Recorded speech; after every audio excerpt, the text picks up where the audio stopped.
Hi friends, welcome to my channel. നമ്മളിന്ന് കൺമഷി ഉണ്ടാക്കാനാണ് പോകുന്നത്.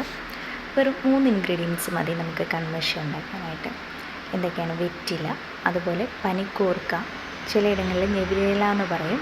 ഞാൻ 3 പനിക്കൂർക്കയാണ് എടുത്തിട്ടുള്ളത്. അതുപോലെ ഒരു നാരങ്ങ, അതിൻ്റെ നീരാണ് എടുക്കുന്നത്.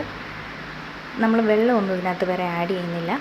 നാരങ്ങ നീര് മാത്രം ഒഴിച്ച് ഒന്ന് അടിച്ചെടുത്തിട്ട് നമുക്കതിൻ്റെ നീര് മാത്രം മതി. നമ്മൾ നല്ലൊരു വെള്ള തുണി എടുത്ത് വെച്ച് അതിലേക്ക് ഇടുക. നമുക്കതിൻ്റെ ഇല വേണ്ട, അത് ഒന്ന് പിഴിഞ്ഞെടുക്കാം.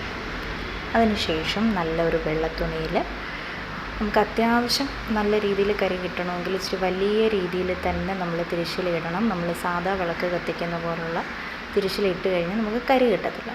അപ്പോൾ അതനുസരിച്ചുള്ളൊരു തുണി വേണം എടുക്കാനായിട്ട്.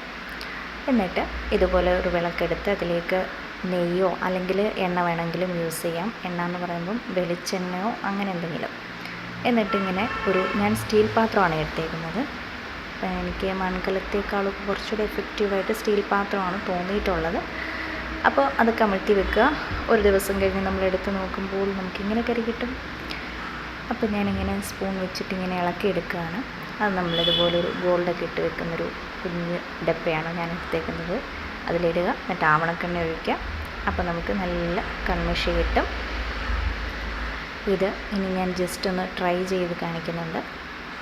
പക്ഷേ എനിക്ക് കണ്ണാടി നോക്കാതെ ഇടാൻ പറ്റാത്തത് കൊണ്ട് ഞാൻ കണ്ണാടിയിൽ നോക്കിയാണ് ചെയ്യുന്നത്. അപ്പോൾ ഇതെല്ലാവർക്കും അറിയാവുന്നതായിരിക്കും. ഇനി അറിയാത്ത ആരെങ്കിലും ഉണ്ടെങ്കിൽ അവർക്ക് വേണ്ടിയിട്ട് ഞാൻ ജസ്റ്റ് ഒന്ന് കാണിച്ചു തന്നേ ഉള്ളൂ. അപ്പോൾ ഇതെങ്ങനെയുണ്ട്? ഞാൻ തന്നെ എൻ്റെ സൗന്ദര്യം ഇങ്ങനെ ആസ്വദിച്ചുകൊണ്ടിരിക്കുകയാണ്.